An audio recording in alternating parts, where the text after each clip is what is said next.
세 가지를 말씀을 드려요. 복음과 문화와 선교. 이것이 어떻게 연결이 되는가?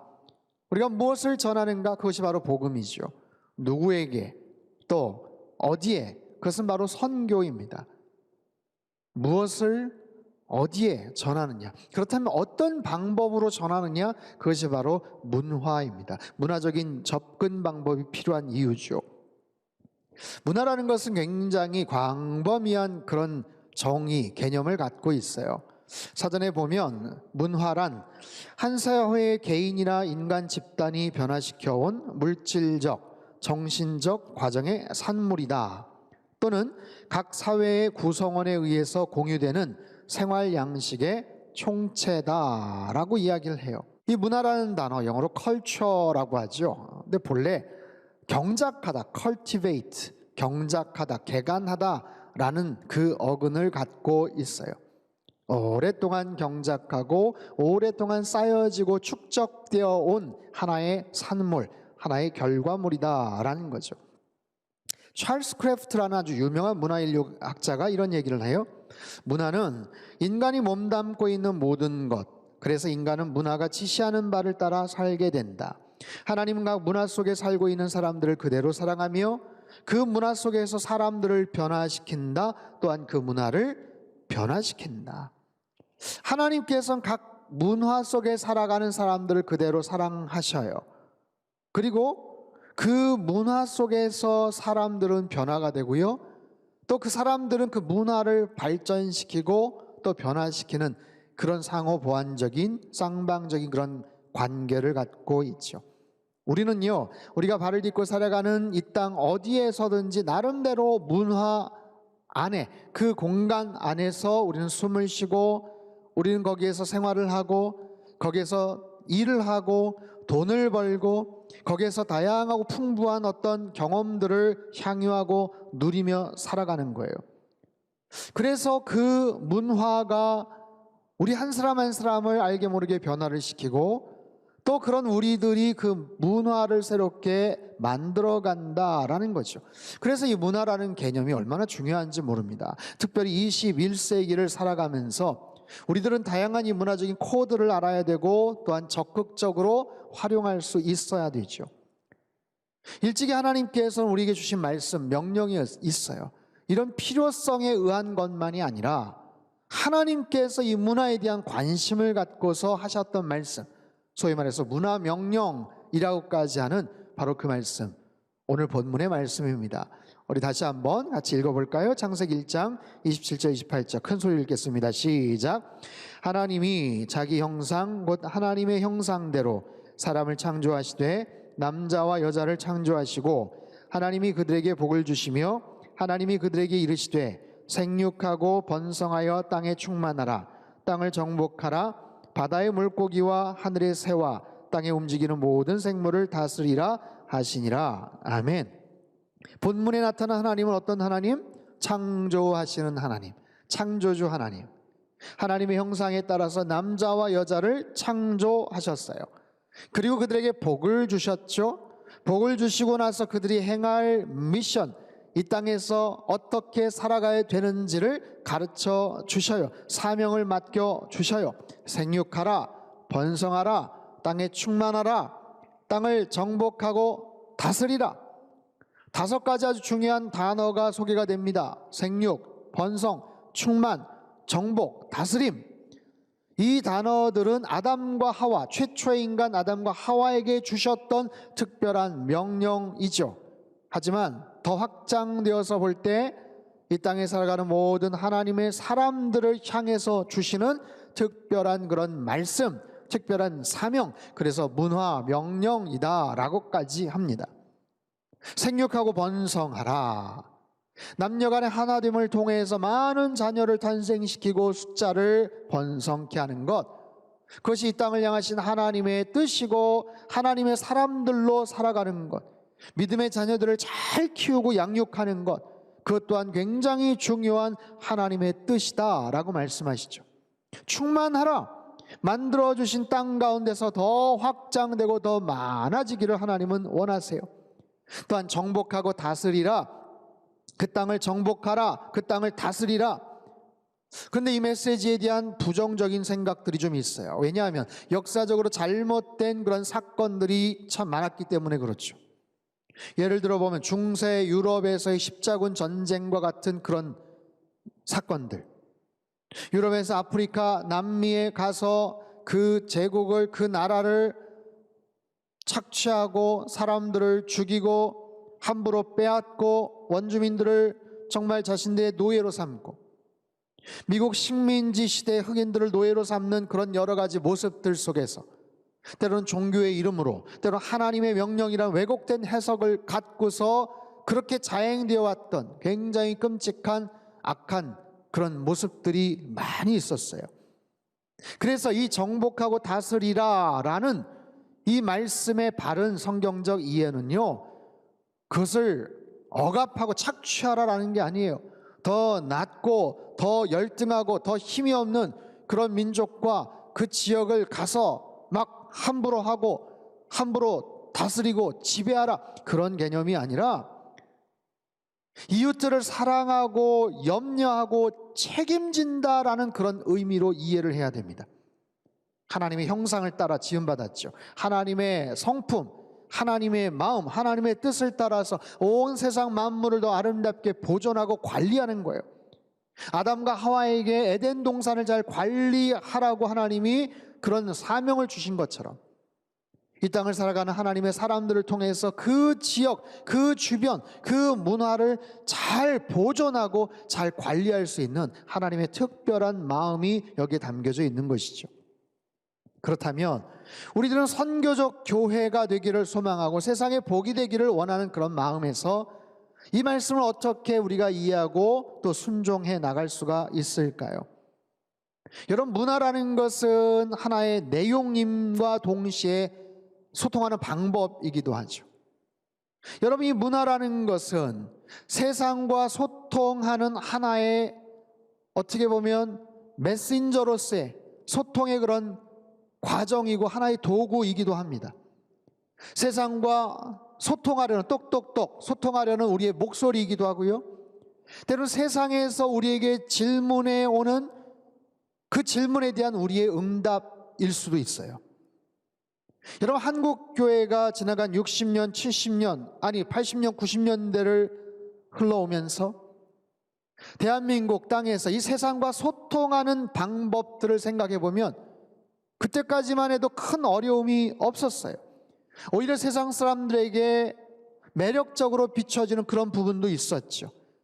그래서 사람들도 교회에 가고 싶어 했고, 교회 한번 와라고 이야기하는 것이 별로 어려움이 없는, 꺼리낌이 없는 그런 시대도 있었습니다.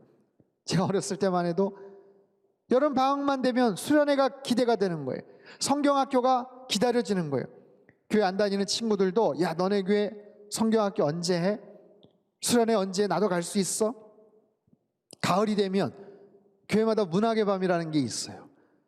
그래서 뭐 경음악 같은 거 이렇게 탁 틀고 신앙송 같은 것도 하고 연극도 열심히 연습해가지고 재미있게 연극 발표회 같은 것도 하고 연주회도 하고, 크리스마스가 되면 성탄절 발표회를 했죠. 그래서 동네 지역에 있는 어르신들, 아이들 다 모아가지고 함께 깔깔거리며 성탄에 대한 아름다운 메시지를 함께 나누던 그런 시절이 있었어요.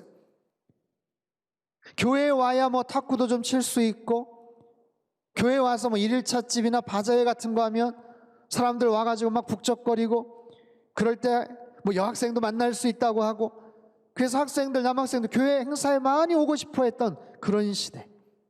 그렇게 교회는 복음의 내용을 다양한 문화적인 철과 그런 모양으로 담아서 사람들에게 어필할 수 있었던, 매력적으로 보일 수 있었던 바로 그런 시대가 있었죠. 하지만 지금은 어떻습니까? 여러분, 세상의 문화와 교회와의 이 간극이 너무너무 커져버렸어요. 그래서 뭐 비교조차가 어려운 그런 시대입니다.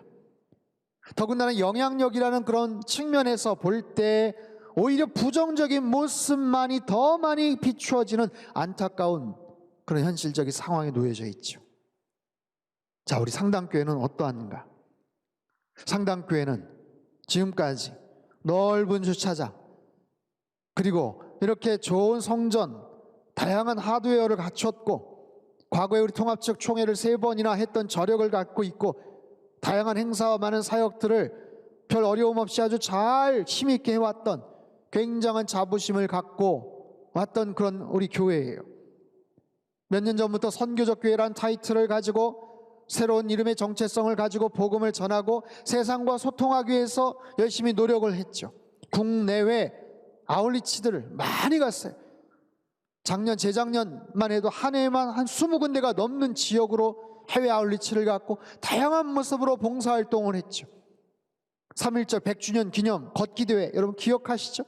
온 청주 시민들을 상대로 4,000명, 5,000명이 함께 모여서 귀한 걷기대회도 했고, 월드 휴먼 브리치를 통해서 다양한 모습의 봉사활동 같은 것들을 많이 하면서 우리 교회만이 아니라, 우리 교회의 관심만이 아니라 청주를 어떻게 하면 정말 행복하게 만들어갈 수 있을까, 이웃에 대한 관심과 사랑을 더 나누기 위해서 많이 애를 쓰고 노력을 해왔어요. 그러다가 1년 전 코로나 상황이 펼쳐지면서 이처럼 교회 문이 닫히고 함께 모여서 예배를 드릴 수가 없는 그런 상황, 그저 겨우 비대면으로 예배를 송출하고 말씀을 이렇게 함께 나누고 홈페이지나 유튜브 채널을 통해서 여러 가지 교회 행사나 프로그램들을 지금 진행하고 있는 그런 상황이에요. 여러분 생각해 보세요. 이 땅에 대한민국에 지금 5만 개, 6만 개의 교회가 있다고 하는데, 그 가운데서 그렇게 강하게 뭔가를 어필을 하고 선한 영향력을 끼치는 교회가 과연 얼마나 되나? 수많은 교회가 있고 수없이 많은 목회자들이 있는데, 우리가 전하는 이 복음의 가치, 가장 중요한 생명의 이 메시지, 여러분 세상에 있는 그 어떤 정보, 세상에 있는 그 어떤 여러 가지 중요한 메시지나 내용보다도 가장 소중하고 가장 생명력 있는 이 귀한 복음의 말씀을 그렇게 효과적이고 그렇게 강력하게 증거하는 교회나 목회자들이 지금 왜 이렇게 없는지, 각자의 교회에 섬기고 케어하고 관심 가져주는 정도를 넘어가지를 못하는 너무나도 힘든 그런 상황이에요. 여러분 지금 세상에 많은 사람들이 더군다나 코로나19로 인해서 많이 힘들어하죠. 근데 그 내면에 있는 본질적인 갈증들이 있어요. 목말라 해요. 하루에 정말로 많은 사람들이 인터넷에, 스마트폰에, 유튜브에 계속해서 습관적으로 검색을 하면서 시간을 보내고 있어요. 여러분 얼마나 많은 사람들이 작년 이전서부터 트로트의 열풍에 빠져서 하루 종일 그 트로트의 가사를 듣고 거기에 나오는 가수들의 행동에 일희일비하고 있습니까? 뭐가 그렇게 좋아서 그럴까요? 어떤 내용들이 왜 어쩌면 그렇게 유익해서 그럴까요? 그렇게 흥미로워서 그럴까요? 여러 가지 이유도 있겠지만 제가 내린 결론은요, 지금 사람들의 마음이 굉장히 허전한 거예요. 그리고 뭔가 불안해요. 어딘가에 집중하지 않으면, 어딘가에 마음을 두고 싶은데 마음을 둘 데가 없는 거예요. 만족을 얻지를 못하는 거예요. 그래서 이리저리 방황을 하고 흥미가 있는 곳에 뭐 그렇게 중요하지도 않은데 그저 그냥 습관적으로 클릭을 하고 그곳에 들어가서 시간을 쏟고 돈을 쏟고 이런 일들이 얼마나 많은지 몰라요. 여러분들 지금 사람들은요 영적으로 굉장히 갈급해합니다. 영적으로 방황합니다. 불안해하고 답답해합니다. 아모스서 8장 11절에 이런 말씀이 있어요. 우리 같이 한번 큰 소리 읽겠습니다. 시작. 내가 기근을 땅에 보내리니 양식이 없어 주림이 아니며 물이 없어 가람이 아니요 여호와의 말씀을 듣지 못한 기갈이라. 이 땅에 기근을 보내신다라는 거예요. 코로나 상황 속에서 경제적인 어려움이 앞으로 나타나게 될 것이다, 그런 얘기가 아니라 양식이 없어서 물이 없어서가 아니라 영적인 기갈 가운데 있는 거예요. 영적인 목마름 가운데 있는 거예요. 근데 더 무서운 것은 자기가 왜 지금 목말라 하는지를 모르는 거예요.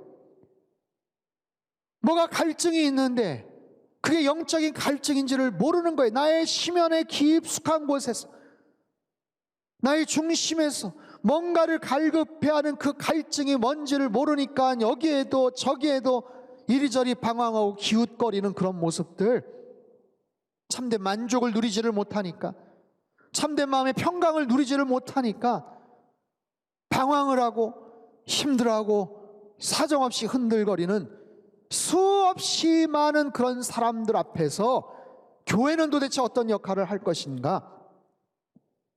그들을 채워줄, 그들을 만족시켜줄 생명의 말씀, 영원한 생명의 복음이 여기에 있는데 이것을 도대체 어떻게 전달할 것인가?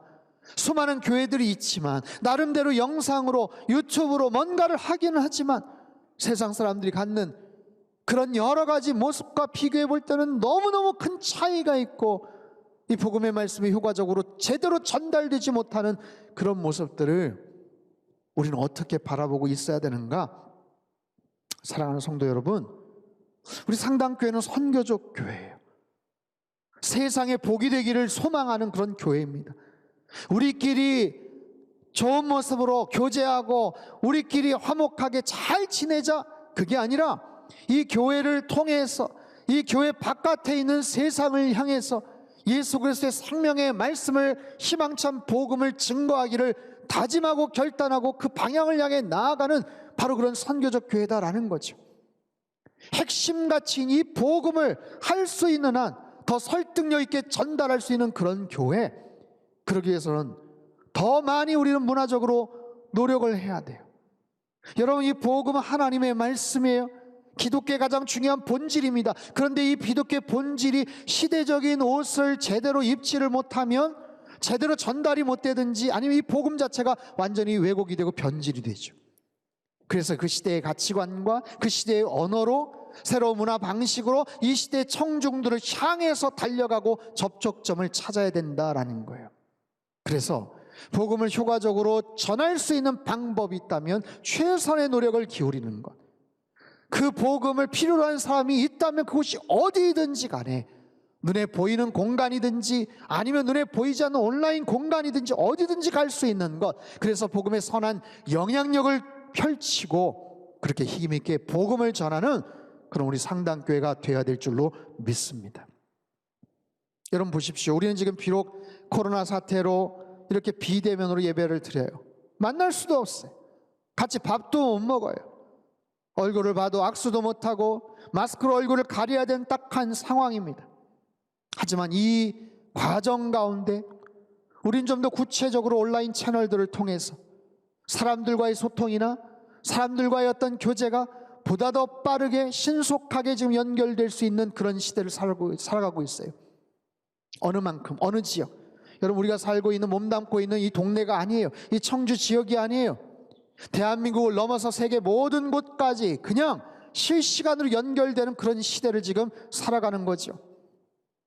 선교적 교회, 상당교회 핵심 가치, 복음과 문화와 선교입니다. 예수님의 피 묻은 복음의 메시지를 힘있게 증거하는 것, 생명처럼 아끼는 것, 땅끝까지 전하는 것, 그래서 문화적으로 깨어있는 그런 교회, 문화적으로 세상에서도 인정을 받고 상식이 통하는 그런 교회, 소통이 가능한 교회, 교회만이 아니라 세상에서도 주목받을 수 있고 뭔가를 증거할 수 있는, 선도하고 앞설 수 있는 그런 교회가 되기를 원하는 거예요. 여러분, 우리는 새로운 시대로 전환을 하고 있어요. 바뀌고 있어요. 완전히 새로운 모습의 그런 세상 속으로 지금 깊이 들어가고 있는 중이에요. 고통이 있죠. 불안하죠. 염려가 되죠. 하지만 완전히 새로운 세상이 펼쳐지게 될 거예요. 교회로 집중해서 모이던 시대에서 이제는 각자의 자리로 흩어져서 믿음 생활을 하고 예배를 드리는 바로 그런 시대가 되죠. 지금 현재 여러분 각자 예배를 드리고 말씀을 듣는 바로 그곳이 교회가 되는 거예요. 그곳이 성전이 되는 거예요. 그곳에서 하나님을 만날 수 있는 바로 그런 장이 펼쳐지는 거예요. 이제 앞으로 한 공간에 수천 명이 모이는 그런 대형 집회나 그런 모임들이 이제는 아마 쉽지가 않을 거예요. 쉽지가 않을 거예요. 하지만 반대로 보이지 않는 공간에서 더 많은 각자의 그런 삶의 자리에서 서로 연결이 되고 서로 링크가 되어서 무한대의 숫자로 더 늘어날 수 있는 그런 장이 펼쳐지게 된다라는 거죠. 제가 지난주에 교회를 나무로 비유를 했어요. 보이는 나무와 보이지 않는 나무, 보이지 않는 나무 즉 뿌리, 그것이 복음이라면, 그 복음이 나무의 뿌리라면 문화는 뭘까요? 기둥이에요. 나무의 기둥, 줄기를 의미합니다. 거기에서 다양한 잎과 가지들을 만들어내겠죠. 뿌리가 튼튼할수록 나무는 더 왕성한 모습으로 아마 성장하고 자라게 될 거예요. 그렇게 해서 그 가지들은 모든 장애물들을 울타리를 넘는 그런 가지가 되겠죠. 아마 우리 스스로의 울타리도 넘어야 될 겁니다. 울타리를 넘는 과정에서 때로는 마찰이 있고 갈등도 있을 거예요. 새로운 변화를 추구해야 되기 때문에 굉장히 번거로움도 있고 꼭 이래야 되나 하는 회의감도 아마 있을 겁니다. 하지만 그럼에도 불구하고 세상을 향해서 계속 뻗어나가는 생명의 줄기, 복음의 가지가 되는 거예요. 그래서 장애물들, 과거에는 막혀버렸었고 생각도 못했었는데 그 장애물들을 넘고 장벽들을 넘어서 담장을 넘어 뻗어가는 그런 복음의 생명의 줄기가 된다라는 거죠. 사랑하는 성도 여러분, 여러분 많이 답답하시죠? 참 많이 힘든 그런 시간들을 지금 보내고 있어요. 이 자리에 와서 같이 예배 드리는 여러분, 그날을 우리 또 기다려야 되고 또 고대하는 거예요. 교회가 얼마나 여러분 그리우십니까? 지난주 드라이브 스루로 말씀 카드 나눠드린다고 했더니 참 많은 분들이 오셨어요. 많은 분들이 오셔서 말씀 카드 받으시고 기뻐하시고 또 교회 마당 한 바퀴 이렇게 도시고, 여러분 정말 속히 그날이 빨리 오기를 바랍니다. 힘든 거예요. 힘들어요. 많이 그립고 보고 싶어요. 하지만 하나님께서 이 아픈 시간들을 통해서 우리를 지금 만지고 계세요. 우리를 지금 변화시켜 나가고 계세요. 놀라운 일을 위해서 준비시키고 계세요. 여러분 상상해 보십시오. 만약에 이런 특별한 상황, 이런 비대면 상황이 아니면 우리들은 아마 더 적극적으로 온라인 사역에 아마 힘을 기울이지 못했을 겁니다. 오늘 예배 후에 우리 장로님들과 2021년 첫 번째 당회를 합니다. 근데 줌으로 해요. 줌으로. 처음으로 한번 해보는 거예요. 성경의 마스터가 끝나면 이제 각 구역별로 교구 목사님들과 같이 줌이나 유튜브로 성경 통독을 할 겁니다. 새로운 포스트 코로나 시대에 더 활발하게 문화적인 사역을 할 것이고, 그것을 통해서 주님의 복음은 더 힘있게 펼쳐져 나갈 거예요. 여러분, 교회가 이런 핵심 가치를 갖고 이런 방향으로 지금 나아가듯 여러분의 삶의 자리에 있어서도 복음을 위한, 복음에 합당한 그런 삶의 모습들을 여러분 갖추어 살아가시기를 바랍니다. 오늘 마지막으로 제가 단어 하나를 소개하고 마치려고 해요. 환대라는 단어입니다. 환대. 환대하다, 환대를 받다. 잘 아시죠? 낯선 사람들 아니면 낯선 이방인을 너그럽게 대하다, 따뜻한 마음으로 마중하다, 그런 뜻이에요. 여러분, 우리는요, 이 환대라는 단어 최근 선교학에서 굉장히 주목을 받는 그런 주제인데, 우리는 복음을 위해서 세상에 가야 돼. 세상의 사람들과 소통해야 돼. 근데 우리가 환대받는 크리스찬이 되어야 돼. 땅을 정복하고 다스리라 라는 말씀에 숨겨진 의미는 세상으로 나아가되 접근하되 환대받는 모습으로 가라라는 거예요. 여러분, 이 험한 세상 속에서 어떻게 하면 하나님의 복음이, 예수 그리스도의 이름이 환대를 받을 수가 있을까요? 답은 아주 간단합니다. 교회가, 성도들이 환대를 받을 수 있어야 돼요. 환대를 받을 수 있는 모습으로 가까이 다가가고 그렇게 눈높이를 낮춰서 접근을 해야 돼요. 세상에서 소통할 수 있는 그런 언어와 그런 방법을 가지고 나아가는 것, 나아가되 겸손한 태도로 나아가는 것, 나아가되 진실한 마음, 상대방을 정말 사랑하는 애정을 가지고 그렇게 나아가는 것. 그렇게 나아갈 때 우리들은 선교적 교회로 세상에서 뭔가 영향력을 끼치고 복이 되는 그런 삶을 살 수가 있어요.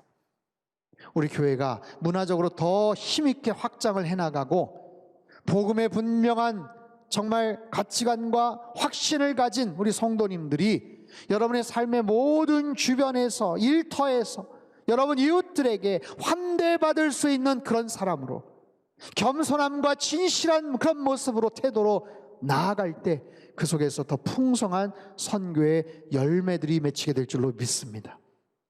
세 가지, 복음과 문화와 선교, 이 중요한 핵심 가치를 잘 기억하시고 여러분 선교적 교회로서의 영적 자부심과 복음의 선한 영향력을 여러분 가지시고 주변 사람들에게 이렇게 끼치시는 2021년 올 한 해가 되시기를 주님의 이름으로 축원합니다.